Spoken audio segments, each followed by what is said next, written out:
Hello everyone, welcome to my channel. I am Preeti Mahato और आज मैं आप लोगों को कोल विद्रोह के बारे में बताने जा रही हूँ। ओके, कोल विद्रोह में हम लोग बात करेंगे कि कोल विद्रोह कब तक से कब तक चला, कब स्टार्ट हुआ था और किस किस कारण की वजह से कोल विद्रोह स्टार्ट हुआ था। ओके, तो मेन इसका जो है कोल विद्रोह स्टार्ट कब हुआ था, तो वो हुआ था 1831 टू 1831 में स्टार्ट हुआ था और कब तक चला था, तो 32 तो ये ज़्यादा लंबे समय तक नहीं चला था, वो एक साल बस चला था। ओके, सो उसके बाद तो ये स्टार्ट क्यों हुआ था वो हम लोग देखते हैं। ओके, जनजातियों के द्वारा पहला सुसंगठित एवं मजबूत कोल विद्रोह था। यह विद्रोह जनजातीय क्षेत्रों में असंतोष के विभिन्न कारणों की वजह से स्टार्ट हुआ था। तो मतलब जो कोल विद्रोह था वो स्टार्ट क्यों हुआ था, तो जनजातियों में असंतोष था, बहुत कारण था उसका। कौन कौन सा वो हम लोग बात करते हैं। ठीक है, तो पहला था नई भूमि बंदोबस्त। ओके, जो लोग नई भूमि का बंदोबस्त करते थे वो था। उसके बाद था साहूकारों और महाजनों और दीकों के द्वारा शोषण। तीसरा था जागीरदारों और जमींदारों के द्वारा शोषण। एंड चौथा था हमारा अंग्रेजों के द्वारा शोषण। मतलब जो कोल विद्रोह था उसमें शोषण बहुत हुआ था। मतलब अंग्रेज है तो वो अपना कुछ रूल लागू कर दिया, मतलब जमींदार लोग है वो किसी टैक्स को अप्लाई कर दिया तो उसमें दिक्कत होता था। साहूकार है, महाजन है, दीको लोग है तो उन लोग अपना एक टैक्स क्या मतलब कर, ऋण हम लोग जिसको बोलते हैं, वो लेने पे उसका जो वसूली के लिए कोई गरीब अगर नहीं देने सक रहा है तो उसका घर वगैरह या फिर बैल जो भी था वो ले लेता था, तो उसकी वजह से भी असंतोष था। पांचवा हमारा था पढ़ा पंचायत को समाप्त करना। एक रूल था उसको समाप्त कर दिया और तत्कालीन में जो है कारण है वो कुछ अलग है। ठीक है, तो हम लोग बात करते हैं पहला नई भूमि बंदोबस्त के बारे में। ओके, तो इसमें क्या था, ये जनजातीय क्षेत्र में पारंपरिक खेती की व्यवस्था का प्रचलन था। ठीक है, तो मतलब जो जनजातीय यहाँ का था लोग रहने वाला, उन लोग में पारंपरिक खेती का प्रचलन था।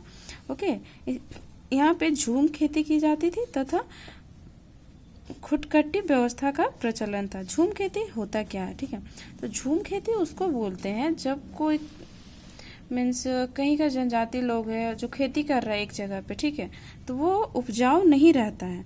ठीक है, अगर वो उपजाऊ मतलब उर्वरक शक्ति जिसको हम लोग बोलते हैं बंजर जमीन हो जाता है तो उस जगह पे खेती नहीं हो पाएगा, क्योंकि वहाँ पे सब्जी या फिर कुछ भी आप उगा रहे हैं तो वो अच्छे से उगेगा नहीं। तो उसके वजह से उन लोग क्या करते थे कि उसको उस जमीन को छोड़ के फिर उन लोग दूसरी जगह जहाँ मिट्टी उपजाऊ होती थी वहाँ पर जाकर खेती करते थे।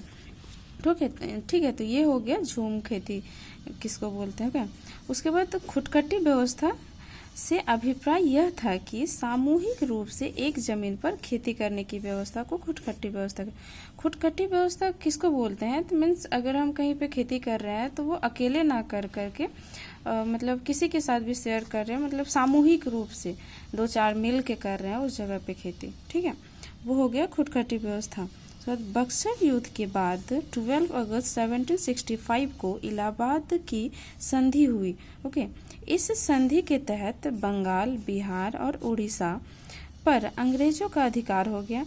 ठीक है, इस जो क्षेत्र है बंगाल, बिहार और उड़ीसा, बिहार झारखंड भी पहले उड़ीसा ये बिहार में ही था, तो मतलब बाद 2000 में ना अलग हुआ है, तो वो भी क्षेत्र था और झारखंड भी बिहार का हिस्सा था।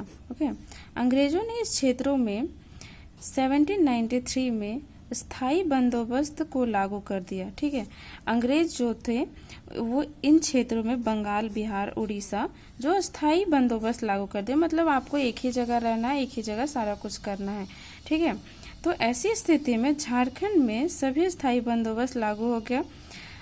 इस कारण झूम की खेती और खुटकट्टी व्यवस्था जैसे पारंपरिक खेती को समाप्त करना पड़ा, क्योंकि आप अगर अलग अलग जगह पे जाएंगे नहीं तो फिर झूम का खेती होगा नहीं, वो तो एक ही जगह हो जाएगा, चाहे आपका खेती हो रहा है या नहीं हो रहा है, उपज रहा है अनाज या नहीं हो रहा है, तो वो झूम खेती और खुटकट्टी व्यवस्था को समाप्त कर दिया। ओके, मतलब करना पड़ा उन लोगों की वजह, अंग्रेजों की वजह से। जैसे समाप्त करना पड़ा इस कारण जनजातियों में भारी असंतोष पैदा हुआ था। ओके, उसके बाद जो मैंने बताया साहूकारों, महाजनों और दीकों के द्वारा शोषण। ठीक है, तो ये कैसे करते थे? जनजातीय लोग खेती की आवश्यकता या फिर विवाह, जन्म, मृत्यु जैसी स्थितियों में साहूकारों से उच्च ब्याज दर पर ऋण लेना पड़ता था उन लोगों को। ठीक है, ऋण का चुकता न कर पाने के कारण किसानों की जमीन, बैल इत्यादि बिक जाते थे। मतलब लोग खरीद लेते थे या फिर छीन लेते थे, जो भी आप बोल सकते हैं। इस कारण जनजातियों में भी भारी असंतोष पैदा हुआ था। उसके बाद दूसरा कारण है जागीरदारों और जमींदारों के द्वारा शोषण। ठीक है, तो जागीरदारों और जमींदारों के द्वारा अनाप शनाप टैक्स, कर वसूली, मतलब जो मन में आया वैसा कुछ भी टैक्स लगा दिया और उससे कर वसूली करते थे। इसके कारण जनजातीय किसानों को कई प्रकार की समस्याओं का सामना करना पड़ता था। ठीक है, इन समस्याओं ने जनजातीय विद्रोह को प्रेरित किया था। मतलब कोई भी किसी भी तरह का टैक्स लगा दिया, हमको वो पे करना है, अगर हम नहीं पे कर पा रहे हैं तो फिर उसमें भी तो दिक्कत है ना, तो वो चीज़ हो जाता है। उसके बाद आता है अंग्रेजों के द्वारा शोषण। अंग्रेजों के द्वारा भी शोषण हुआ था, तो वो किस तरीके से कैसे किए थे वो बताते हैं। अंग्रेजों ने कई जनजातियों के पारंपरिक, मतलब जो यहाँ का पहले पेयजल था, पेय पदार्थ जिसको हम लोग हड़िया बोलते हैं, या फिर पतचोई कर लगा दिए। मतलब हड़िया पर जो है वो पतचोई कर लगा दिए।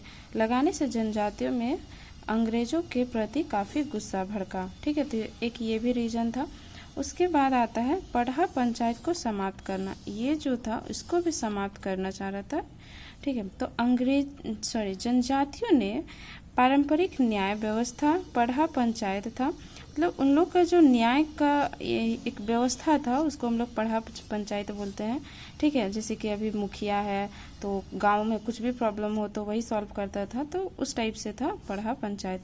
उसे समाप्त कर अंग्रेजों ने एक नई न्यायालय व्यवस्था की स्थापना की। इस कारण भी मतलब अंग्रेज लोग जो थे पढ़ा पंचायत, मतलब मान लीजिए अगर किसी गांव में एक मुखिया है, वहाँ का जो कुछ भी प्रॉब्लम होता था गांव, तो मुखिया सॉल्व करता था। और अगर अंग्रेज के आने पे तो मुखिया ना करके एक न्यायालय अलग से बना दिया, जो कि अंग्रेजों द्वारा मतलब ये किया गया था। ठीक है, तो इसकी वजह से भी जनजातियों को काफ़ी प्रॉब्लम हुआ और असंतोष पैदा हुआ उन लोग के मन में। उसके बाद तत्कालीन कारण, मतलब अभी का जो, मतलब उस टाइम का जो तत्काल का तुरंत का था वो था छोटा नागपुर से नरेश के छोटे भाई हरनाथ शाही ने सिंगराई मानकी के 12 गांवों को सिखों को दे दिया। इस कारण सिंगराई मानकी में असंतोष था। सिंगराई मानकी ने दो बहन थी, बहनों को भी उठा ले गया था। इस कारण असंतोष अपनी चरम सीमा पर पहुंच गया था। जफर अली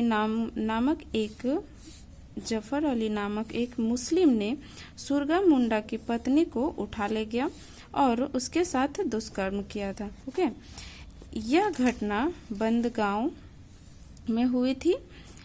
बिंदराई मानकी ने तमाड़ के लंका गांव में एक बैठक बुलाई। इसमें करीब कितने 700 लोग एकत्रित हुए थे। इस विद्रोह में पलामू, छोटा नागपुर, सिंहभूम, मानभूम जैसे क्षेत्र में फैला हुआ था। मतलब ये पलामू, छोटा नागपुर, सिंहभूम, मानभूम, ये सब सारी जगह पर विद्रोह हुआ था, जैसे क्षेत्र में फैला हुआ था।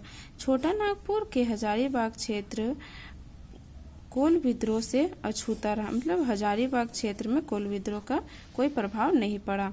ठीक है, मतलब वहाँ नहीं हुआ था। इस असंतोष में बुद्ध भगत, सिंगराई मानकी, बिंदराई मानकी का योगदान महत्वपूर्ण है। मतलब इन लोग बहुत चढ़ बढ़ के उसमें पार्टिसिपेट किए थे। ओके, आगे हम लोग देखते हैं इस आंदोलन को दबाने में कैप्टन विल्किंसन का योगदान महत्वपूर्ण रहा। रामगढ़ बटालियन इस विद्रोह को दबाने में बैरकपुर, बनारस और दानापुर सैनिकों की सहायता ली थी। ठीक है, युद्ध में अंग्रेजों ने तोपों और बंदूकों का सहारा लिया, जबकि झारखंडियों ने परंपरागत तौर पर तीर धनुष का उपयोग किया। युद्ध में बुद्ध भगत मारे गए और अन्य नेताओं को गिरफ्तार कर लिया गया। उन्हें उम्र कैद की सजा, मतलब अन्य बुद्ध भगत तो इस युद्ध में मर गए, ठीक है, और भी जो नेता थे उन लोगों को ये उम्र कैद की सजा हुई। इस कारण कोल विद्रोह समाप्त हुआ। इस विद्रोह के परिणाम के तौर पर 1834 में दक्षिण पश्चिमी सीमांतर एजेंसी की स्थापना की गई थी। Okay, thank you so much guys.